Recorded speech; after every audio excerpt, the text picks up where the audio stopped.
6월절에 예수님께서는 제자들과 함께 세상에서의 마지막 만찬을 드셨습니다. 이때 자리에서 예수님은 겉옷을 벗고 수건을 허리에 두르시고 대야에 물을 담아 제자들의 발을 씻기셨습니다. 제자 중 베드로는 예수님이 자기의 발을 씻기시는 것을 사양했지만 예수님께서는 내가 너를 씻기지 않으면 네가 나와 상관이 없다 하시며 제자들 한 사람 한 사람의 발을 모두 씻겨 주셨습니다.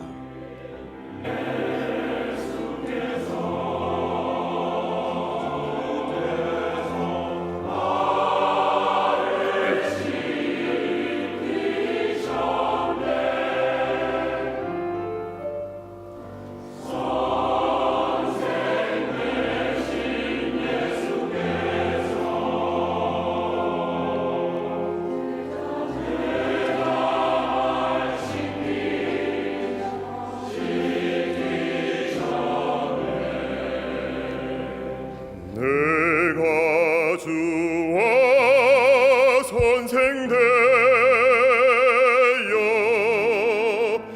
너희의 발을 씻겼으니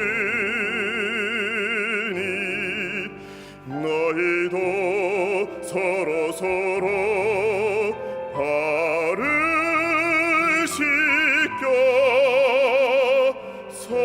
섬기는 것이 마땅함이라.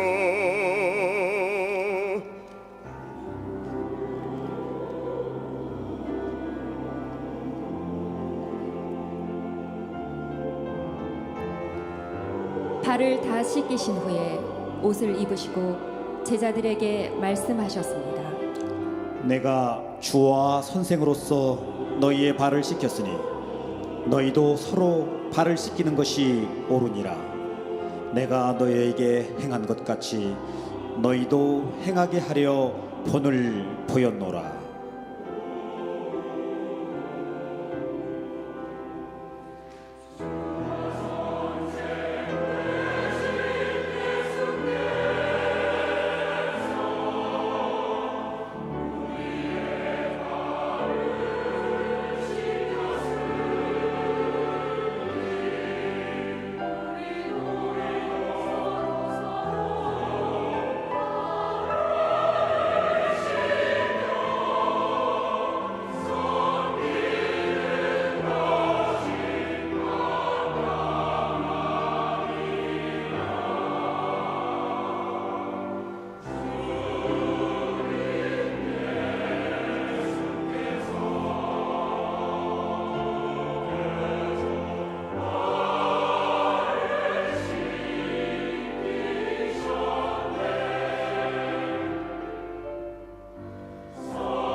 제자들과 함께 식사를 하실 때 예수님께서 떡을 가지사 축복하시고 떼어 제자들에게 주시며 말씀하셨습니다.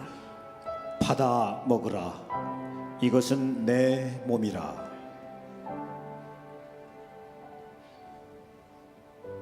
주님의 살과 피, 주님의 살과 피, 세상 위에 바치신 주님의 살과 피,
잔을 가지사 살해하시고 제자들에게 주시며 말씀하셨습니다. 이것을 다 마시라. 이것은 죄 사함을 얻게 하려고 많은 사람을 위하여 흘리는 바 나의 피 곧 언약의 피니라.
아바, 아버지여, 아버지께는 모든 것이 가능하오니 이 잔을 내게서 옮기시옵소서. 그러나 나의 원대로 마옵시고 아버지의 뜻대로 하옵소서.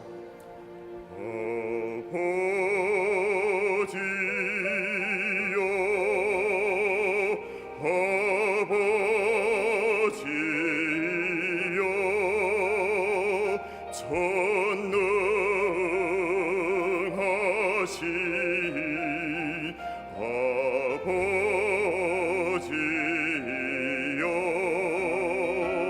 당신 뜻이여든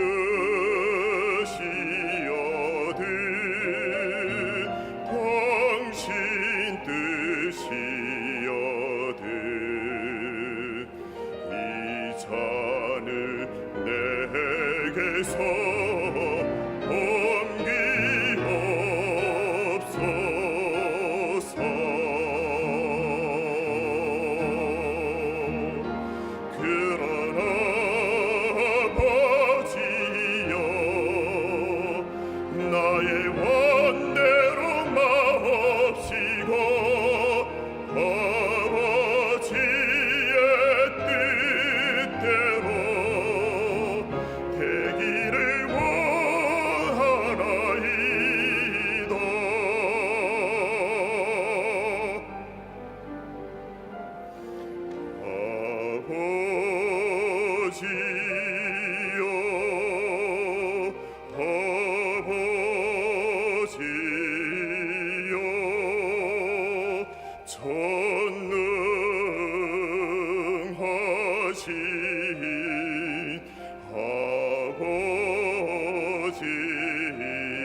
당신 뜻이여든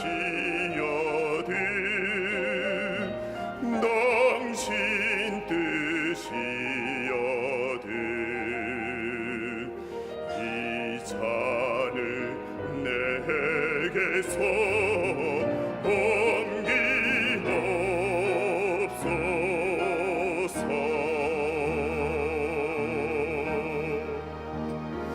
그러나 아버지여 나의 원대로 마옵시고 아버지의 뜻대로 되기를 원하나이다.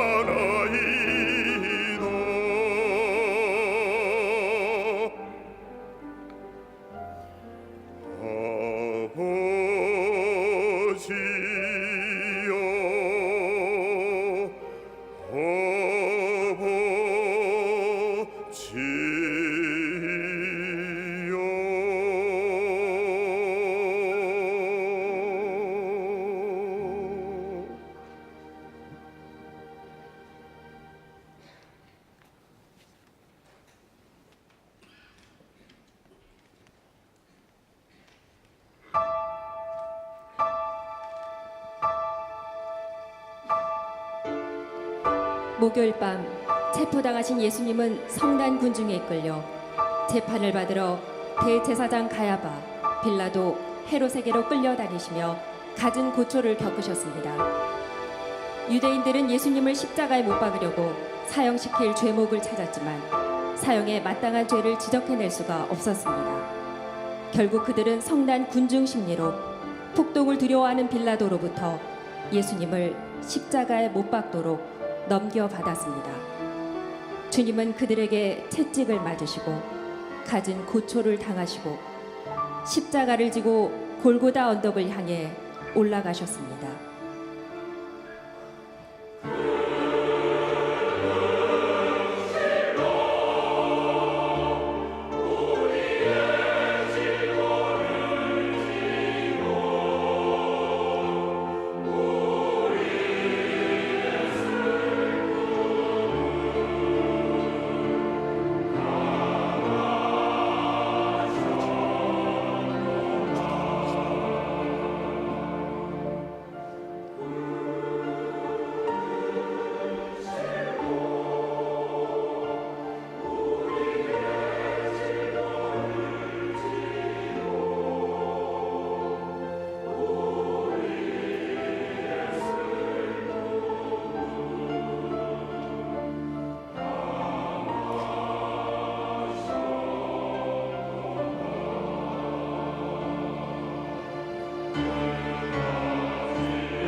아버지여, 저들을 사하여 주옵소서.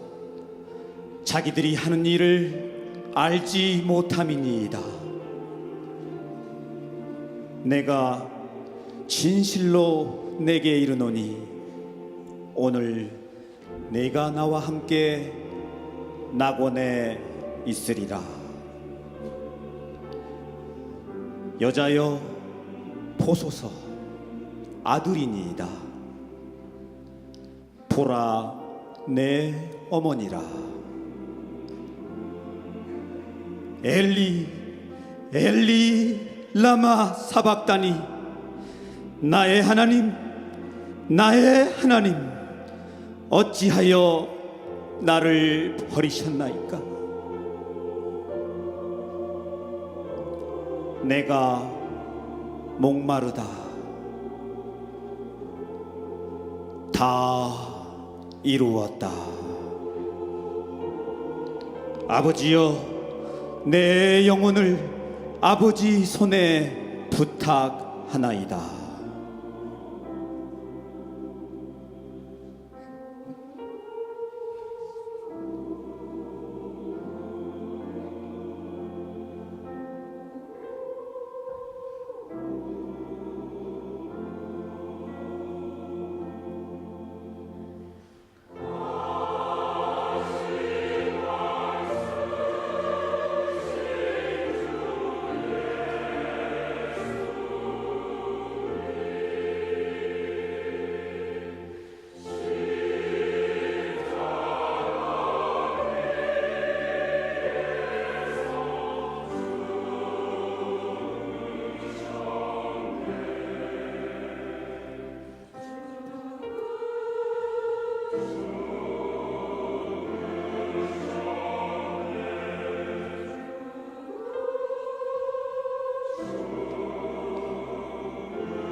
저희는 세베대의 두 아들 야고보와 요한입니다.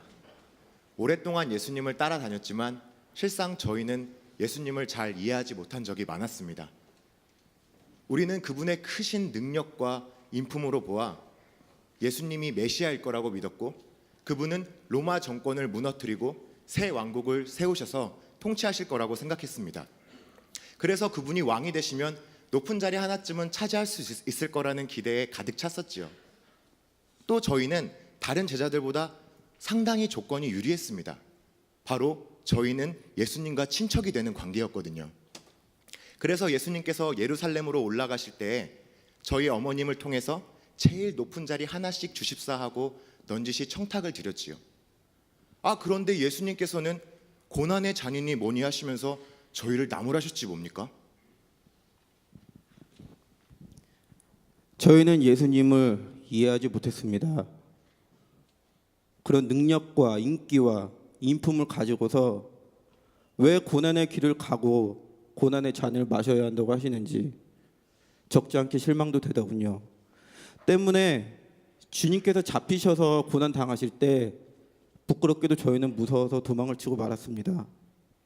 결국 주님이 약속하신 성령이 저희에게 임하신 후에야 모든 것을 밝히 알게 되었습니다. 주님의 고난과 죽으심의 의미와 저희가 지고 가야 할 십자가의 길을 말입니다. 주님의 크신 뜻을 모르고 자리 다툼만 했던 저희의 모습이 얼마나 부끄러웠는지 모릅니다.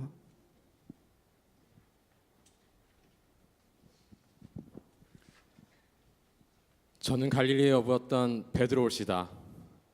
예수님의 제자들 중 가장 극성스러운 추종자였죠. 그러나 저는 그날 밤을 잊을 수가 없습니다. 바로 우리 주님이 잡혀가시던 그 밤 말입니다. 왜냐고요? 저는 그날 밤 제 일생에 가장 치명적인 실수를 저질렀기 때문입니다. 잘 아시죠? 예수님의 수제자였던 이 베드로가 우리 주님을 3번씩이나 부인했던 일 말입니다. 새벽닭이 울기 시작했을 때 제 마음의 충격이란 이루 표현할 수가 없습니다. 가슴이 미어지고 내 자신이 저주스럽고 저는 더 이상 서 있을 기력조차 없었습니다. 그 전날 저녁 예수님께서 내일 새벽 딱 울기 전에 네가 나를 3번 부인하리라 라고 말씀하셨을 때 제가 뭐라고 했는지 아십니까? 주님, 다른 사람은 몰라도 저만큼은 어떤 일이 있어도 주님을 부인하지 않을 것입니다 라고 장담했었습니다. 그랬던 제가 그처럼 상황이 조금 위급해졌다고 예수님을 쉽게 부인하고 또한 예수님을 그토록 쉽게 부인했던 저를 생각하면 지금도 제 자신을 용서할 수가 없습니다. 그처럼 상황이 변했다고 믿음까지 쉽게 돌변해버린 저를 생각하면 지금도 몸둘 바를 둘 수가 없습니다.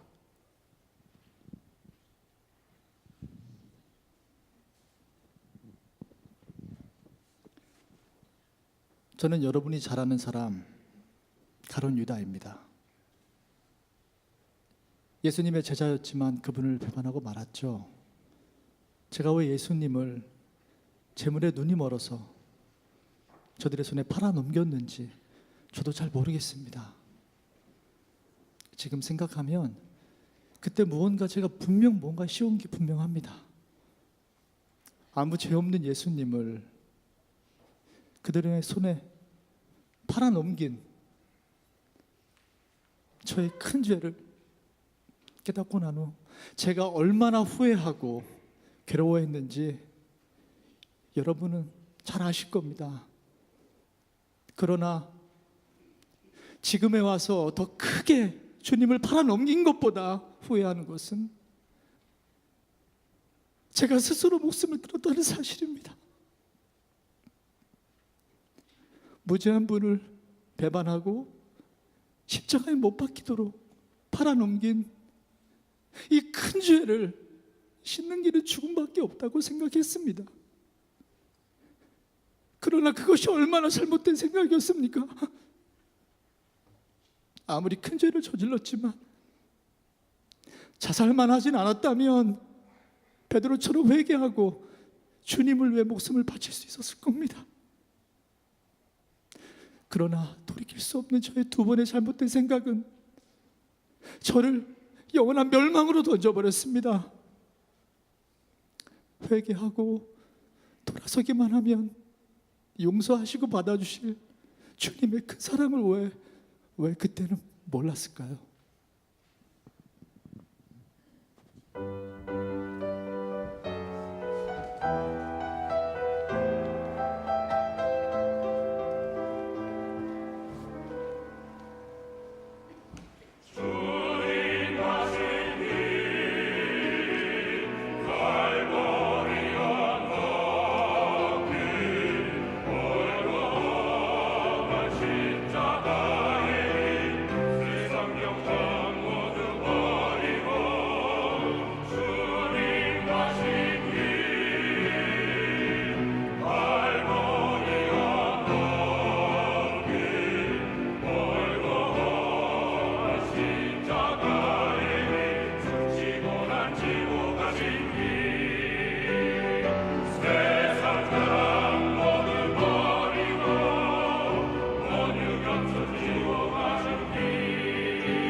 저는 예수의 행적과 죽음을 실제로 목격한 사람입니다. 예수, 그는 정말 대단한 사람이었습니다. 그가 행한 이적들, 그가 동원한 군중들, 그의 능력 있는 가르침, 이 모든 것들은 메시아를 고대하던 우리 민족의 기대를 만족시키기에 충분했습니다. 우리는 그가 새 왕국을 세워 우리를 통치해 줄 것이라고 믿었죠. 그래서 그가 예루살렘에 들어올 때 우리는 그를 열렬히 환영했습니다. 그러나 며칠 후 그가 체포되어 재판을 받는다는 소문이 들려왔을 때 저는 크게 실망을 했고, 그의 재판을 지켜보며 그가 어떤 이적을 행해서라도 대세를 뒤엎어주기를 은근히 기대했습니다. 그러나 그는 저를 완전히 실망시켰습니다. 그의 편은 하나도 없었고, 심지어는 며칠 전 그를 환영하던 사람들조차도 그를 십자가에 못 박으라고 소리를 지르고 있었습니다. 그 가운데서 마치 이 모든 것을 이미 각오하고 있었다는 듯이 무력하게 서 있는 그의 모습에서 저는 일종의 배신감마저 느꼈습니다. 그렇게 초라하고 무기력한 그를 메시아로 믿었던 사실이 부끄럽고 또 분했습니다. 그래서 저도 그를 십자가에 못 박으라고 소리를 지르기 시작했고, 십자가에 못 박힌 그를 향해 갖은 저주와 욕설을 퍼부었습니다. 그때 십자가에서 죽어가던 그의 한마디가 저의 귀를 때렸습니다. 아버지, 저들을 용서하십시오. 저들은 자기들이 하는 일을 모르고 있습니다. 저는 입을 다물었습니다. 주변이 조용해졌습니다. 그가 이겼습니다. 그는 분명히 하나님의 아들이며 우리의 모든 죄, 심지어 그를 핍박하고 저주하는 죄까지도 용서하기 위해서 십자가에 못 박힌 것입니다. 저와 여러분의 죄 말입니다.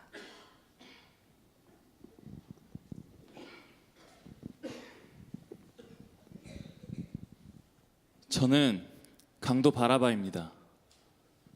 저는 사형 판결을 받고서 감옥에서 처형받을 날만 기다리고 있었습니다. 제게 있어서 하루하루는 아무 의미도 없고 희망도 없었습니다. 제겐 오직 절망과 허무함 뿐이었습니다. 그러던 어느 날 간수가 갑자기 저를 불렀습니다.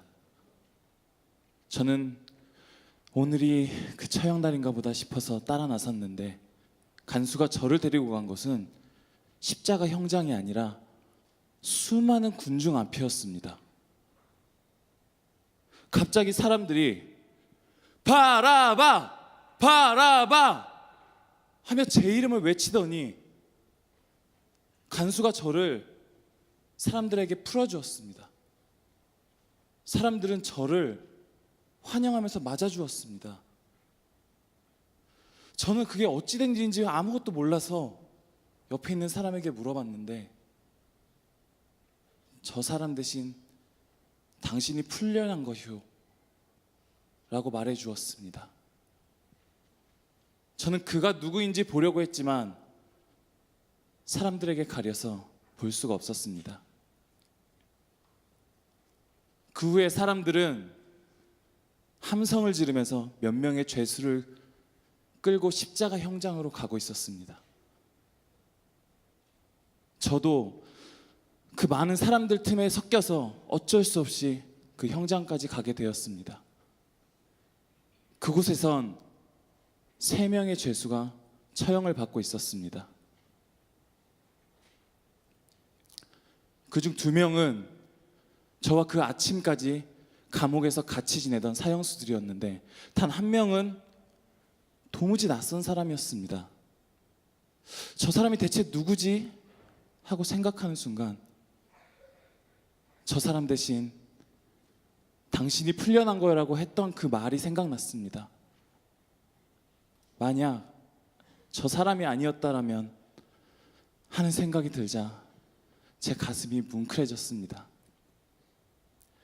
만약 그가 아니었다면 제가 바로 그 십자가에 못 박혀 있었을 거 아닙니까? 훗날 듣게 된 얘기인데 그는 아무런 죄도 없었지만 온 인류의 죄를 위해서 십자가에 못 박혔다고 합니다. 그게 사실인지 아닌지 제가 알 수는 없지만 단 한 가지 분명한 것은 그가 내 대신 못 박혔다는 사실입니다. 내 대신.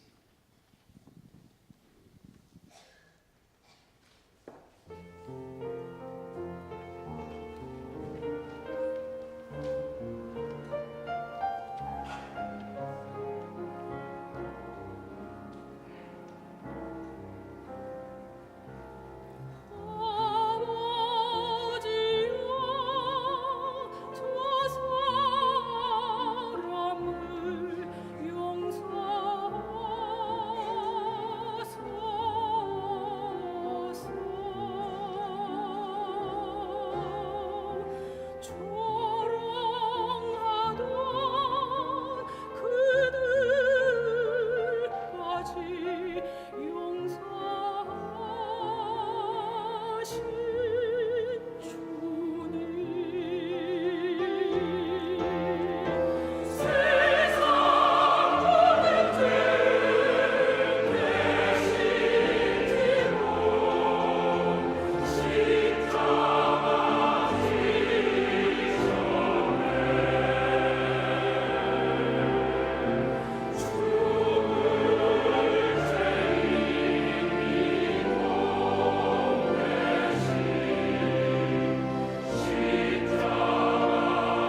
사람을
안식 후 첫날 새벽에 막달라 마리아는 예수님을 장사한 무덤에 향유를 가지고 갔습니다.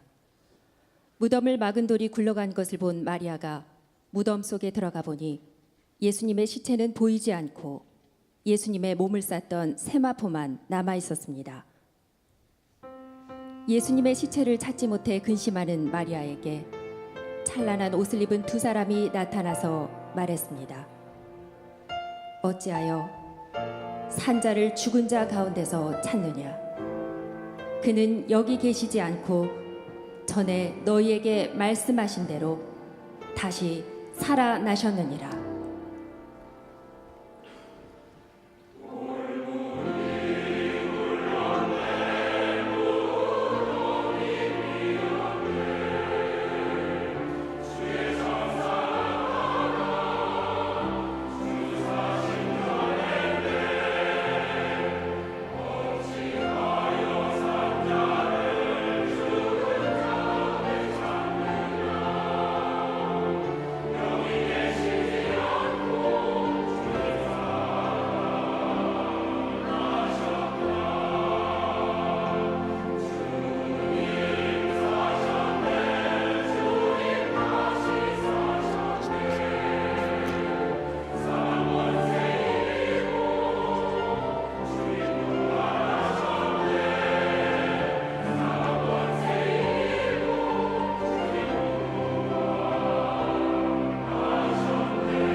그리스도께서 죽은 자 가운데서 다시 살아 잠자는 자들의 첫 열매가 되셨도다.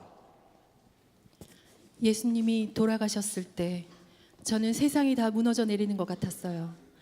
어떻게 그렇게 슬픈 일이 있을 수가 있겠어요? 저는 얼마나 울었는지 모릅니다.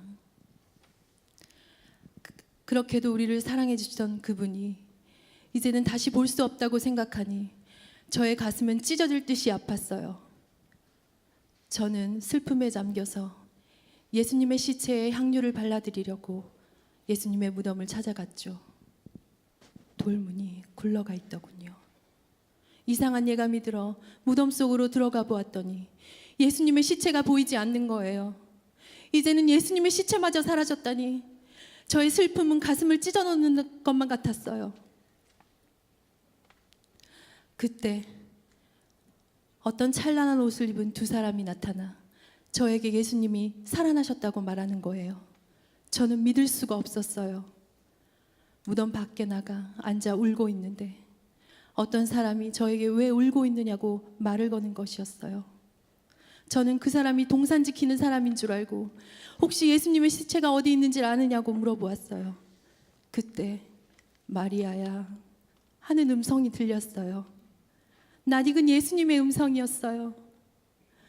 바로 그분이 예수님이셨어요. 예수님이 다시 살아나신 거예요. 찢어지듯이 슬픈 저의 마음은 기쁨이 넘쳐 흐르기 시작했어요. 저는 동산으로 내려가면서 미친 듯이 소리를 질렀어요. 주님이 부활하셨다. 예수님이 다시 살아나셨다. 여러분, 슬픈 마음이 들 때 부활하신 주님을 생각하세요.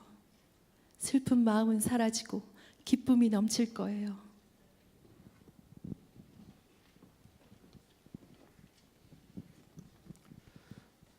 예수님이 돌아가시고 나자 제 삶은 끝난 것만 같았습니다. 주님을 따르기 위해서 제 직업도 가족도 다 버렸는데 저의 한 가지 소망이신 예수님께서 돌아가시다니 저는 삶의 의욕도 기력도 다 잃어버렸습니다. 게다가 더욱 저를 힘들게 했던 것은 제 일생의 가장 큰 실수를 저지른 그 일 때문이었습니다. 바로 우리 예수님을 부인한 그 일 말입니다. 게다가 예수님의 시체까지 없어진 이상에 더 이상 저는 예루살렘에 남아있을 이유조차 없었습니다. 그래서 갈릴리로 돌아가 물고기나 잡으며 여생을 보내리라 다짐하고 바닷가로 돌아왔습니다. 물고기도 잡히지 않았습니다. 무심코 빈 그물만 내리며 올리고 있었는데 저쪽 바닷가에서 누군가가 저쪽으로 그물을 던지라 라고 소리 지르는 것이었습니다. 무심코 내린 빈 그물을 끌어올렸을 때 그물이 끊어질 정도로 많은 물고기가 잡혀 있었습니다. 네, 그분이 바로 예수님이었습니다. 얼마나 반가웠는지요. 제 가슴은 새로운 힘과 소망으로 넘쳐 흘렀습니다. 저는 그 즉시 예루살렘으로 돌아가 주님의 제자들과 함께 손잡고 기도하기 시작했습니다. 먼 훗날 제가 주님의 사도로서 복음을 전할 때 저는 예수님을 만난, 부활하신 예수님을 만난 그 순간을 기억하며 새로운 힘과 소망을 얻곤 했습니다. 여러분, 혹시 삶의 의욕과 기력을 잃어버리셨습니까?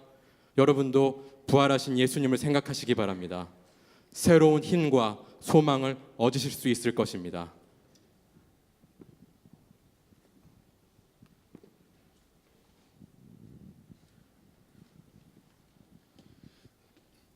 예수님께서 돌아가신 후 저는 깊은 회의와 의심에 빠졌습니다.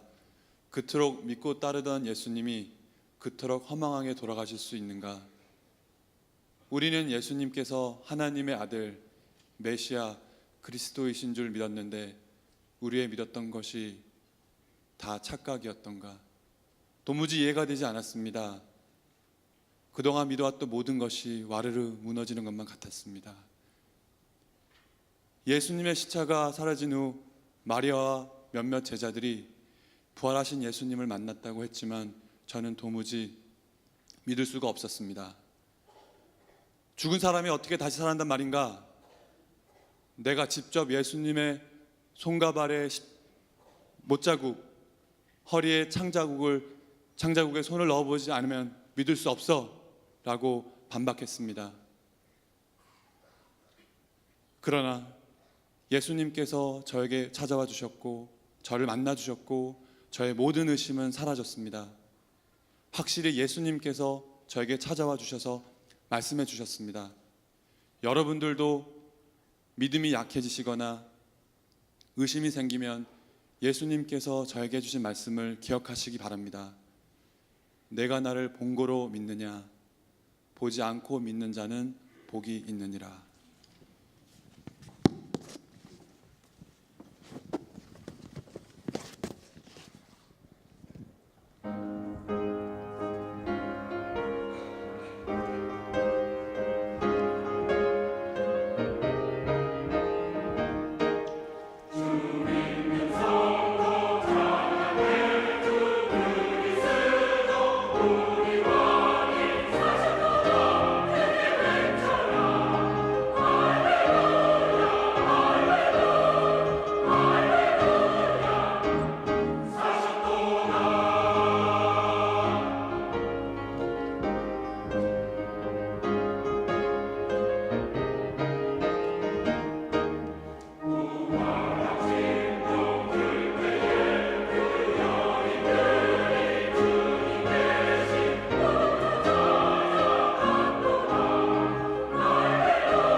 너희는 가서 모든 족속으로 제자를 삼아 아버지와 아들과 성령의 이름으로 세례를 주고 내가 너희에게 분부한 모든 것을 가르쳐 지키게 하라. 오직 성령이 너희에게 임하시면 너희가 권능을 받고 예루살렘과 온 유대와 사마리아와 땅끝까지 이르러 내 증인이 되리라. 볼지어다 내가 세상 끝날 때까지 너희와 항상 함께 있으리라.